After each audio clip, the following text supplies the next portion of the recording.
Olá, sejam muito bem-vindos. Hoje a gente vai mergulhar de cabeça numa das questões, olha, mais essenciais da vida espiritual.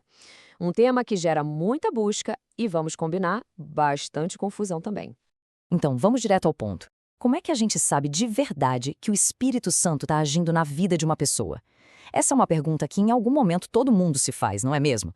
A gente busca uma evidência clara, algo que não deixe nenhuma dúvida. E é super natural que essa busca nos leve para o que a gente pode ver, para aquilo que impressiona. A nossa geração tem uma sede por manifestações de poder, por curas, por palavras proféticas, por experiências que são assim fora do comum. E olha, embora tudo isso possa ser super legítimo, a questão central que fica é: será que esses são os sinais definitivos? É exatamente aqui que a gente precisa parar e fazer uma distinção que é fundamental, uma que muda completamente a nossa perspectiva. Vamos entender, de uma vez por todas, a diferença entre os dons do Espírito e o fruto do Espírito. Os dons, que em grego são chamados de charismata, são basicamente manifestações do poder de Deus que fluem através da gente. Para quê? Para servir, para construir a comunidade.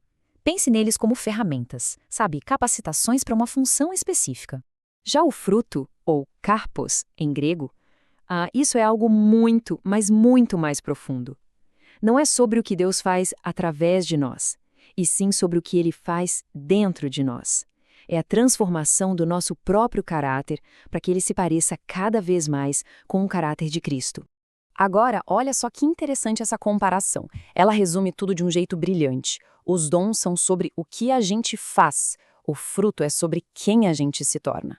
Dons são um poder que se manifesta, fruto é uma transformação que acontece por dentro.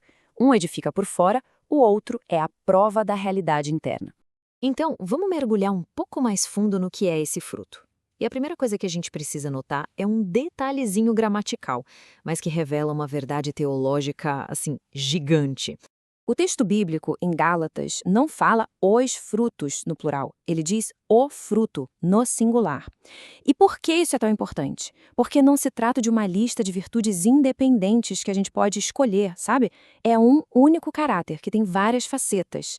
E no coração desse fruto único está o amor ágape, aquele amor que se doa, que não depende de merecimento, que é a própria natureza de Deus. Todas as outras expressões do fruto são, de certa forma, apenas desdobramentos desse amor. E aqui estão elas, as 9 expressões desse caráter único.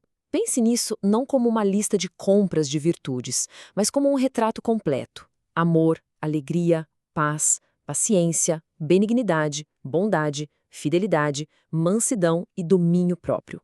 Não são opcionais, é um pacote completo. É a imagem de Cristo sendo formada na gente. Mas não vamos pensar que esse fruto cresce no piloto automático, de forma passiva. Que nada! Ele nasce no meio de um conflito real, uma verdadeira guerra que acontece dentro de cada pessoa que busca seguir a Deus. O apóstolo Paulo descreve essa tensão perfeitamente.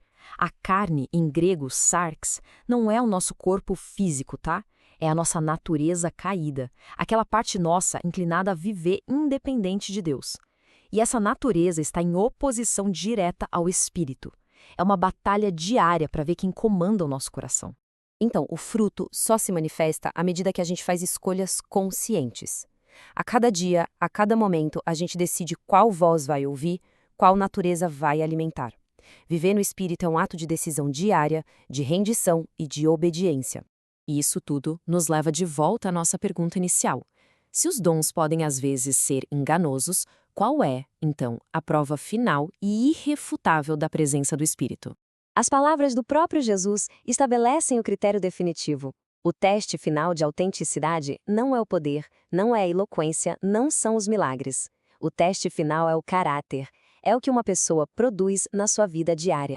E aqui está o pulo do gato.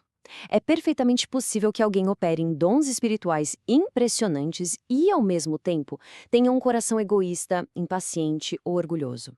Mas é simplesmente impossível produzir o verdadeiro fruto do Espírito sem que Cristo esteja de fato sendo formado lá por dentro. O fruto, essa é a evidência que não mente. Isso tem uma implicação prática gigantesca. O que realmente impacta o mundo cético não são apenas demonstrações de poder, É a demonstração de um caráter transformado. Um amor que serve sem esperar nada em troca. Uma paz que permanece firme no meio da tempestade. Uma paciência que se recusa a desistir dos outros. Esse é o evangelho que se prega até em silêncio. Então, essa reflexão toda nos deixa com uma pergunta final. No fim das contas, o que realmente importa? O que vai ficar como marca da nossa jornada? O poder que a gente demonstrou em momentos extraordinários?